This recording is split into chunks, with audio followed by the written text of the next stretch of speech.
Hi,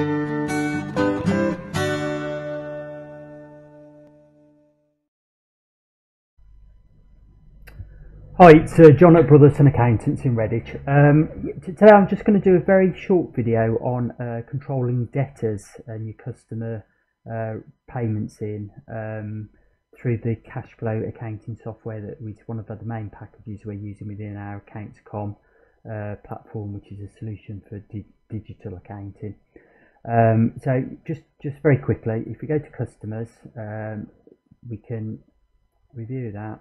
So we can see there now we've got total invoiced, we've got these customers, 4 customers, total invoiced 7,068, total amount due 7,068, so nobody's paid us anything yet, and we've also got an amount overdue. So based on the settings we put in for each individual customer, nobody's overdue yet. So that's a great way, just as a starting point, just in customers, that's a great way of seeing exactly where we stand.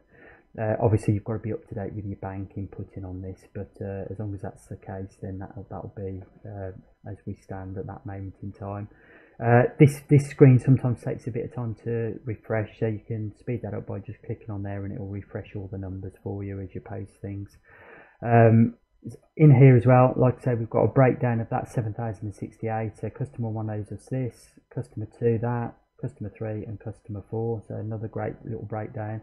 If we click into the customer, we can go into the transactions for that particular customer, and then that gives us a further breakdown. So 2 invoices on that one, neither of them been paid. If we click into customer 2, transactions across the top, we've got 2 invoices on that one, neither have been paid, and so on. So nice quick, you can sort of get a bit of an audit trail of what's going on. Again, that one there, just 1 invoice on that one. So that's super from that angle. If you go into invoice list, you can see down here that everything is showing as unpaid as well. So another great way of just seeing exactly where you are with everything. If we do say, let's go in and do let's go into invoices, let's do a payment there, customer 1, transaction, that you've had the money for that invoice there, invoice number 6, we can add a payment from there, save. So that's now showing as paid there. We can click on the invoice from that point, it's shown as paid there. We can go back into invoices and now it's shown as paid. So there's loads of visuals, you can see exactly what's going on. We might have customer 2, so we've got 2 invoices raised to customer 2. Click on there, that takes you through to the customer tab. Transactions, you can see the 2 invoices, so you can add the payments from there. You can also go and stay in invoices and say, oh, there's the invoice, we've had payment for invoice number 1. You can go straight into there, so not onto there, that'll take you back to the customer. If you click on that one, that's the invoice number, so that'll take you through to the main body of the invoice, showing as unpaid, add a payment, save, so you can add them from there as well. So if we go back into our customers now, we need to make sure that we refresh it, so I'll get into the habit of refreshing it, so click on there. And now we can see that we've still invoiced 7,068 and the amount now due is 4,488 and still the amount overdue is still 0. So that gives us a very quick breakdown after we've entered the payments in. We've got outstanding balances down here, so absolutely great. Click on there, we can see transactions, so we can see here as well, there's the payment that's been associated with that invoice, and then we've still got 1,800 that's unpaid for that invoice. If we click on that, so we can see the payment in there, but if we click on the actual invoice, it takes us through to the main body of the invoice, and we can see the payment now down here.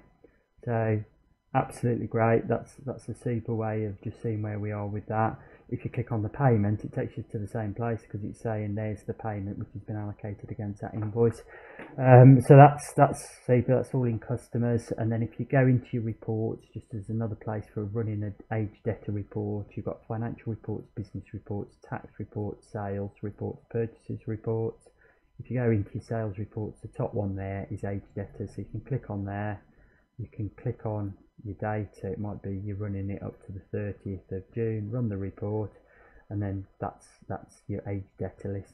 And again, customer 1, 2, 3, 4, the amounts that are outstanding, whether they're current, 1 month, 2 months, 3 months or older overdue, and then you can click from there as well, and it will take you through to the customer tab, which gives you the breakdown there. So hopefully that's been useful. It really is a very user-friendly system. We get people up and running with it very, very quickly, and we offer the training, which is completely free.